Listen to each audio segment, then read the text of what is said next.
ছেলেটি পুনর্জন্ম নেওয়ার পর প্রথম কাজটি করল তা হলো সরাসরি গিয়ে সিভিল অ্যাফেয়ার্স অফিসে স্ত্রীর পরিচয় বাতিল করে দিল। কারণ সে জানত গাড়ি দুর্ঘটনায় যে মারা গিয়েছিল সে তার স্ত্রী নয়, বরং তার শ্যালিকা। এই জন্মে সে আর কারো হাতে পরিচালিত পুতুল হবে না। আগের জীবনে তার স্ত্রী হঠাৎ গাড়ি দুর্ঘটনায় মারা যায়। স্ত্রী যেন শান্তিতে থাকতে পারে এই ভেবে সে নিজের পুরো বেতন শাশুড়ি ও শ্যালিকার পরিবারকে দিয়ে দিত। কিন্তু 1 বছর পর হঠাৎ সে শ্যালিকা ও ভগ্নিপতির কথোপকথন শুনে ফেলে। তখন সে জানতে পারে সেদিন আসলে তার স্ত্রী মারা যায়নি, মারা গিয়েছিল তার যমজ বোন।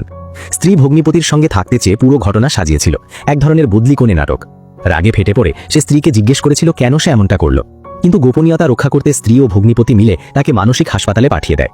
বাইরে তার ছোট মেয়ের কথা ভেবে সে স্ত্রীকে অনুরোধ করেছিল তাকে ছেড়ে দিতে, কিন্তু ভগ্নিপতি জানায় মেয়েটি মায়ের গোপন বিষয় জেনে ফেলেছিল, তাই তাকে সরিয়ে দেওয়া হয়েছে। এই সত্য মেনে নিতে না পেরে সে ভগ্নিপতিকে মারতে যায়, কিন্তু ডাক্তাররা তাকে থামিয়ে দেয়। সে ভাবতেই পারেনি স্ত্রী নিজের সুখের জন্য নিজের সন্তানকেও বলি দিতে পারে। অবশেষে অসীম অনুতাপ ও ক্ষোভ নিয়ে সে মারা যায়। চোখ খুলে দেখে সে আবার ফিরে এসেছে সেই দিনে যেদিন তার স্ত্রী দুর্ঘটনায় পড়েছিল। আগের জীবনের সব কষ্ট মনে করে সে শপথ করে এই জন্মে স্ত্রী ও ভগ্নিপতিকে শাস্তি দেবে। সে অভিনয়ে পারদর্শী শ্যালিকা ও ভগ্নিপতির সামনে রাগ চেপে স্ত্রীকে দাহ করে।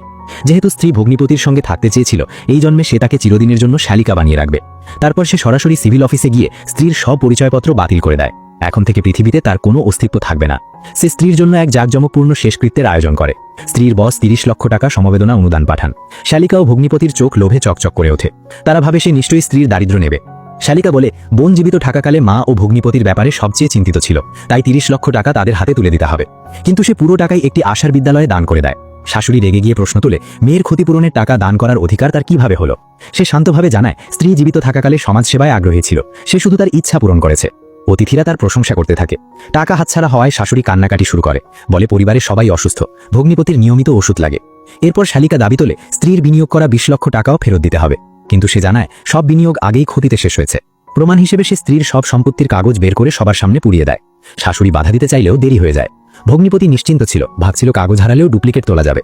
কিন্তু সে জানত না স্ত্রীর পরিচয় আগেই বাতিল করা হয়েছে, তাই আর কিছুই ফেরত পাওয়া যাবে না। শেষকৃত্যের পর সে সন্তানকে নিয়ে রাজধানীতে কাজ করতে যাওয়ার সিদ্ধান্ত নেয়। বসও এতে রাজি হন এবং তাকে শাখা প্রতিষ্ঠানের ব্যবস্থাপক বানান। তবে যাওয়ার আগে তার আরেকটি কাজ বাকি ছিল, বাড়িটি বিক্রি করা। এটি ছিল তার বিয়ের আগের সম্পত্তি। একসময় শাশুড়ি ও ভগ্নিপতিকে আশ্রয় দিয়েছিল এই বাড়িতেই। এবার সে প্রতিশোধ নেবে। অন্যদিকে কিছু না জেনে শ্যালিকার পরিবার ভাবছিল বাড়িটি তাদের নামে করে দেওয়া হবে। ঠিক তখনই একদল লোক বাড়িতে ঢুকে জিনিসপত্র সরাতে শুরু করে। 10 মিনিট, সব খালি করুন। তখন তারা বুঝতে পারে বাড়িটি বোধহয় বিক্রি হয়ে গেছে।